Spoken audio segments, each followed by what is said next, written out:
أعزائي المشاهدين، من خلال الاحتفال بمولد سيدي عبد الرحيم القنائي معنا أحد المحبين، مش أول مرة يزوره لكن دائما في قلبه. نتعرف عليك. بسم الله الرحمن الرحيم، والصلاة والسلام على أشرف المرسلين سيدنا محمد وعلى آله وصحبه أجمعين.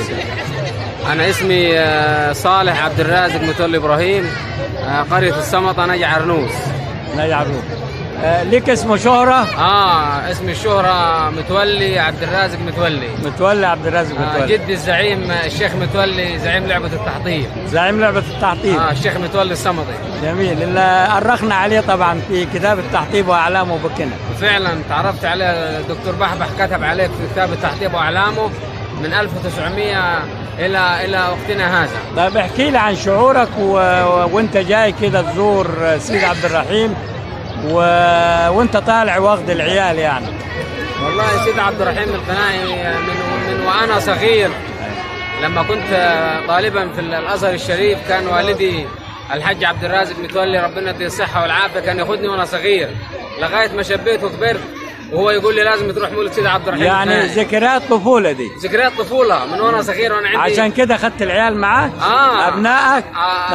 ابنائي واولادي. عرفنا عليهم.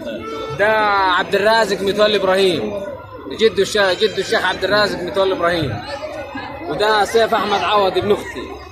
وده احمد عبد المنصف ابن اخوي برضه. ابن اخوك.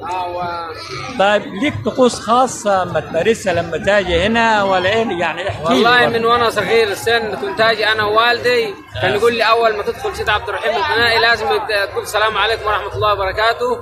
وبعد كده تزور سيدي عبد الله القرشي. الله. مؤذن. لابد من اوائل الزياره زياره سيدي عبد الله القرشي. ده والدك اللي اوصى بيه؟ والدي. وكان الشيخ متولي نفسه هو برضه يوصي وابنه الشيخ عبد الرازق برضه لازم يزور سيدي عبد الرحيم القنائي، واول ما يزور سيدي عبد الله القرشي. يعني الاول زياره سيدي عبد الله القرشي لازم، هي مبدا الزياره سيدي عبد الله القرشي. الله. بعد ذلك ندخل على سيدي عبد الرحيم القنائي، وبعد كده سيدي ابو الحسن الصباغ. طيب بغير المولد ما في ايام كتير تاجي هنا ولا كل فتره طويله؟ والله بغيب يعني كل شهر كده باجي اصلي الجمعه برضه. واجي ازور واقرا الفواتح والقران الكريم. جميل. والحمد لله يعني انا خريج جامعه الازهر الشريف لسانس اصول دين ودعوه الحمد لله. لكن شغال باللسانس ولا لا؟ والله شغال كده بخطب في المسجد كده يعني. ما شاء الله. جميل خالص. الحمد لله يعني من اهل الورع والتقوى ان شاء الله. الحمد لله. وانا بحب اقرا الكتب كثير، وبحب يعني كل مكان اروح فيه، مثلا عند جامع التحرير منصور، عند الشيخ منصور بحب اقرا الكتب واحب اقرا المؤلفات.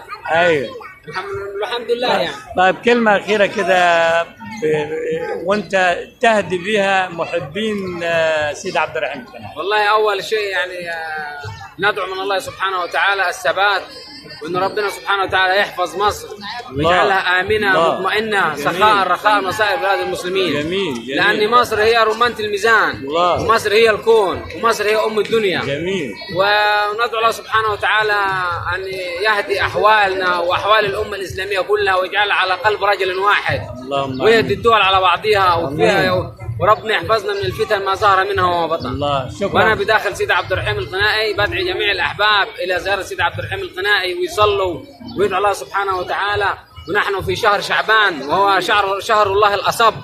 وندعو الله سبحانه وتعالى بدخول شهر رمضان الكريم ان ربنا يحفظنا ويحفظ جميع يا رب العالمين. اللهم امين. شكرا خالص. لقاء ممتع وجميل والله، وانا فرحان بك ودعوتك بمصر يعني فعلا هي ام الدنيا ومن طبعا يعني هي رمانة الميزان وهي الكل في الكل. ربنا يحفظها ان شاء الله. الحمد لله يعني. واحنا الحمد لله دخلنا الجيش وقضينا الخدمه العسكريه وكنا رجال الحمد لله. شكرا خالص. وكنا واحنا برضو على قدم الاستعداد للقتال في اي وقت. الله عليك. الحمد لله. الله عليك. كل سنه وانت طيب. وانت طيب يا دكتور بحبح، بارك الله فيك. السلام عليكم.